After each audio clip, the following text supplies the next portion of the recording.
السلام علیکم ورحمۃ اللہ وبرکاتہ۔ الحمد للہ رب العالمین والصلاة والسلام علی رسولہ الامین وعلی آلہ وصحبہ اجمعین ومن تبعہم بإحسان الی یوم الدین، اما بعد۔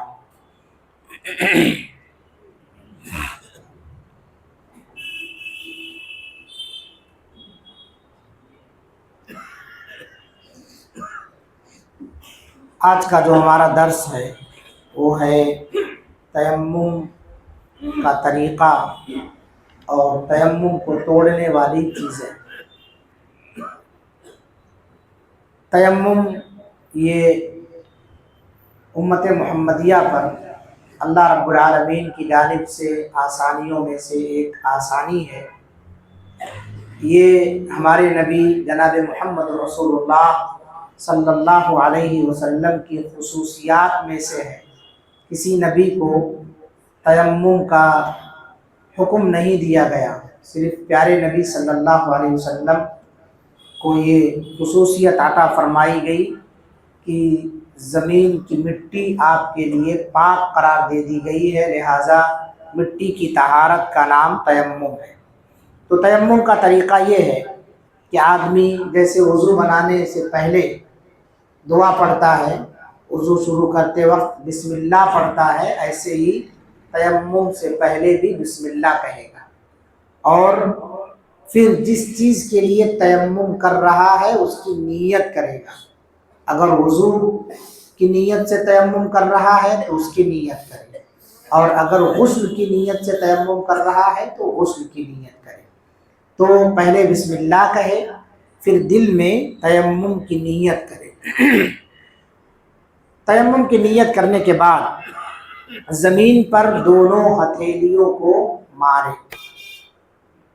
اب مٹی ہو یا ریت، کسی سے بھی تیمم کر سکتا ہو، سب جگہ جائز ہے۔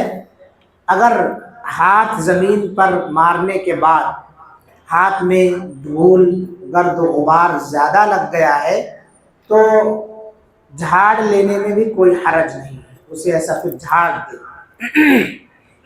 پھر ایک بار زمین پر جو ہاتھ مارا ہے، مٹی زیادہ لگی ہے تو پھونک مار دے یا جھاڑ دے اس کو، اس کے بعد اسی ہتھیلی سے چہرے کا مسح کرے، اور پھر ہتھیلیوں کو آپس میں ملے۔ بس یہ دو چیز ہے تیمم کے اندر۔ پہلی چیز کیا ہے کہ چہرے پر زمین پر ہاتھ مارنے کے بعد آدمی چہرہ مسح کرے، اور پھر اس کے بعد دونوں ہتھیلیاں، پورا ہاتھ نہیں یہاں تک، خالی کلائی تک مسح کرے۔ بس یہ دو اعضاء ہیں تیمم۔ اعضائے وضو 4 بتائے گئے تھے، تیمم کے صرف 2 اعضاء، چہرہ اور دونوں ہتھیلیاں۔ یہ تیمم ہو گیا۔ دلیل کیا ہے اس کی؟ ایسا نبی کریم صلی اللہ علیہ وسلم سے ثابت ہے۔ عمار بن یاسر رضی اللہ عنہ کو آپ صلی اللہ علیہ وسلم نے تیمم کا طریقہ بتاتے ہوئے ارشاد فرمایا، انما یکفیک ان تضرب بیدیک الارض ثم تنفخ ثم تمسح بہما وجہک وکفیک، کہ تمہارے لیے صرف اتنا ہی کافی تھا کہ تم اپنی دونوں ہتھیلیاں زمین پر مارتے، پھر ان میں پھونک دیتے، اگر مٹی زیادہ لگ گئی ہے تو اس کے اندر پھونک مار دیتے، اس کے بعد ان کے ساتھ اپنے چہرے اور اپنے ہتھیلیوں کا مسح کرتے۔ تو صرف چہرے اور ہتھیلی پر مسح کرنے کا تذکرہ آیا ہے۔ اس سلسلے میں ایک بات ہمیں یہ یاد رکھنے کی ہے کہ تیمم میں صرف ایک ہی مرتبہ زمین پر ہاتھ مارنا ہے۔ جیسے سر اور کان کا مسح کرنے کے لیے ہم ایک ہی مرتبہ پانی لیتے ہیں، ایسے ہی تیمم میں ایک ہی بار چہرے اور ہتھیلیوں کے مسح کرنے کے لیے زمین پر ہاتھ مارنا ہے۔ بہت سارے لوگ چہرے پر مسح کرنے کے لیے ایک بار مارتے ہیں اور پھر ہتھیلی پر مسح کرنے کے لیے پھر دوبارہ مارتے ہیں زمین پر، یہ غلط ہے۔ اور جس روایت سے استدلال کیا جاتا ہے کہ 2 ضربہ ہے، یعنی 2 بار مارنا ہے، وہ روایت انتہائی درجہ کی ضعیف ہے۔ تو ایک بار مٹی پر ہاتھ مارا جائے، مٹی زیادہ لگی ہے تو اس کو جھاڑ دیں یا پھونک دیں، اور اس کے بعد چہرے اور دونوں ہتھیلیوں کا اسی سے مسح کریں۔ قرآن مجید میں جو مٹی تیمم کے لیے بتائی گئی ہے اس کا لفظ اللہ رب العالمین نے سعید بتایا ہے۔ سعید سے تیمم کرنے کا حکم ہے، اور سعید اکثر ائمہ لغت کے یہاں زمین کی بالائی سطح کے ہوتے ہیں۔ زمین کے اوپر والا جو حصہ ہے اس کو، وہ سطح کو سعید کہا جاتا ہے۔ اس لیے جب اس لفظ پر ہم غور کرتے ہیں تو ہر اس چیز سے تیمم درست ہوگا جو زمین کی سطح ہو، جو زمین کی سطح ہو۔ لیکن مٹی نہ ملنے کی صورت میں، مٹی نہ ملنے کی صورت میں، کیونکہ مٹی کا سعید ہونا یہ متفق علیہ، لیکن اگر مٹی نہیں مل رہی ہے تو کیا ریتی سے آپ تیمم کر سکتے؟ بالکل کر سکتے، کیونکہ وہ بھی زمین کی بالائی سطح ہے۔ مٹی آپ کو نہیں ملی، یہ دیوار ہے، دیواروں پر گاڑیاں چلتی ہیں نیچے روڈ پر، اور اس کی دھول ڈسٹ وغیرہ آ کے دیوار پر بیٹھ رہی ہے، کیا آپ اس سے تیمم کر سکتے؟ بالکل کر سکتے، وہ بھی زمین کی سطح ہے۔ لیکن کب ہے یہ؟ جب مٹی نہ ملے آپ کو، تب اس سے آپ کر سکتے ہیں۔ یہ جو دیوار ہے، ایک سوال یہ ہوتا ہے کہ کیا دیوار سے تیمم کرنا جائز ہے؟ دیوار سے، تو دیوار کے بارے میں حضرت ابو جہیم انصاری رضی اللہ عنہ سے روایت ہے کہ نبی کریم صلی اللہ علیہ وسلم بیر جمل کی طرف سے آئے، آپ سے ایک آدمی ملا، اس نے آپ صلی اللہ علیہ وسلم کو سلام کیا، آپ صلی اللہ علیہ وسلم نے سلام کا جواب نہیں دیا، یہاں تک کہ ایک دیوار کے پاس آپ آ گئے، پھر اپنے چہرے اور ہاتھ کا مسح کیا۔ یہ کون سا طریقہ ہے؟ تیمم کیا، تیمم کیا اور اس کے بعد سلام کا جواب دیا۔ صحیح بخاری اور صحیح مسلم کی حدیث ہے۔ اس سے معلوم ہوتا ہے کہ دیوار سے بھی تیمم جائز ہے، لیکن شرط ہے کہ وہ دیوار مٹی کی ہو۔ دیوار کس کی ہونی چاہیے؟ مٹی کی، یا اس کے اوپر چونا وغیرہ جو لگا ہوا ہو، یہ پینٹ پالش جو مسجد کے اندرونی حصے پر لگا ہے اس طرح کا نہ لگا ہوا ہو۔ سطح ہونی چاہیے، زمین کی سطح ہونی چاہیے، بالائی سطح۔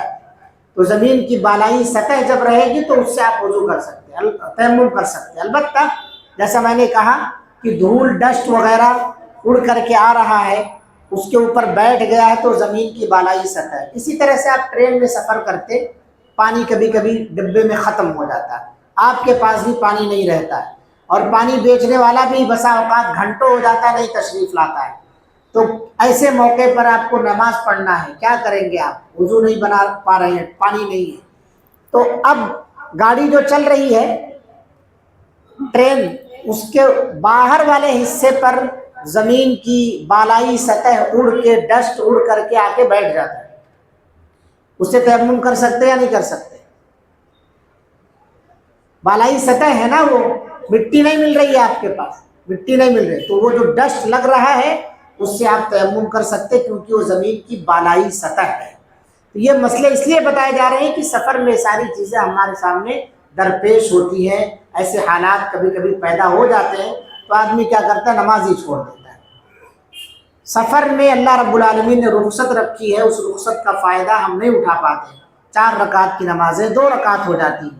اکثر لوگوں کو دیکھا جاتا ہے سفر میں نماز چھوڑ کر کے بیٹھ جاتے ہیں، 2 دن 3 دن کا سفر ہوتا مگر نماز نہیں پڑھتے ہیں، وہ کتنی نمازیں ضائع کر کے بیٹھ جاتے ہیں۔ تو سفر کے اندر آسانی رکھی گئی ہے، اور نمازوں کو جمع بھی کر کے آپ پڑھ سکتے ہیں۔ ظہر کے وقت میں عصر کی نماز پڑھ لیجئے، مغرب کے ساتھ عشاء کی پڑھ لیجئے، عشاء 2 رکعت پڑھنا ہے، وہاں عصر ظہر 2 رکعت ہی صرف پڑھنا ہے۔ تو آسانی اللہ دیا ہے کہ آپ کی عبادتیں چھوٹنے نہ پائیں، تو اس کا خیال رکھیں۔ وضو وغیرہ کا بہانہ کر کے انسان نمازوں کو ترک کرتا ہے، مومن کو ہمیشہ پاک رہنا چاہیے۔ تیمم کن چیزوں سے ٹوٹ جاتا ہے؟ تیمم جس طرح سے وضو بنایا آپ، وضو ٹوٹتا ہے، ویسے تیمم بھی ٹوٹتا ہے، تو اس کو کہا جاتا ہے نواقض تیمم۔ کیا ہیں وہ چیزیں جن سے تیمم ٹوٹتا ہے؟ تو سب سے پہلی چیز تو وہی ہے کہ جن چیزوں سے وضو ٹوٹ جاتا ہے انہیں چیزوں سے تیمم بھی ٹوٹ جاتا ہے۔ وہ 5 چیزیں جن سے وضو ٹوٹتا ہے، آپ کے ذہن میں رہنا چاہیے، نہیں رہنا چاہیے تو سبق دہرائیے۔ وہ 5 چیزیں ہیں جن سے وضو ٹوٹتا ہے، انہی چیزوں سے تیمم بھی ٹوٹتا ہے۔ کیوں؟ اس لیے کہ تیمم یہ وضو کا بدل ہے، تو جس چیز سے وضو ٹوٹتا ہے انہی چیزوں سے تیمم بھی ٹوٹ جاتا ہے۔ اور ایسے ہی جب پانی مل جائے تب تیمم ٹوٹ گیا، پانی مل گیا تو تیمم ٹوٹ گیا، یعنی پانی ملا تو پھر آپ تیمم نہیں کر سکتے۔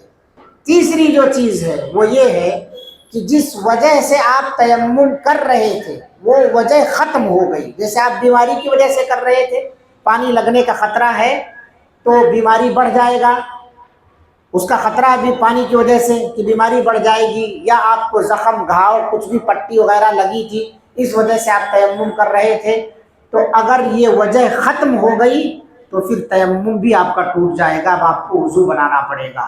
یہ تین چیزیں ذہن میں رکھیے کہ ان تمام چیزوں سے وضو، جن سے وضو ٹوٹتا ہے انہیں سے تیمم بھی ٹوٹتا ہے، پانی ملنے کی صورت میں تیمم ختم ہو جاتا ہے، اور جو چیز کی بنا پر یا جس سبب سے ہم تیمم کر رہے تھے وہ سبب ہم سے دور ہو گیا تو تیمم نہیں بنا سکتے آپ، تیمم آپ کا ٹوٹ گیا ہے، اب وضو سے کام چلانا ہے آپ کو۔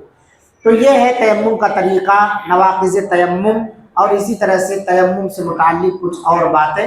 اللہ رب العالمین سے دعا ہے رب العالمین ہم تمام لوگوں کو اپنی عبادتیں شریعت کے مطابق انجام دینے کی توفیق عطا فرما، فقہ کا علم حاصل کرنے کی اللہ تعالیٰ توفیق عطا فرما۔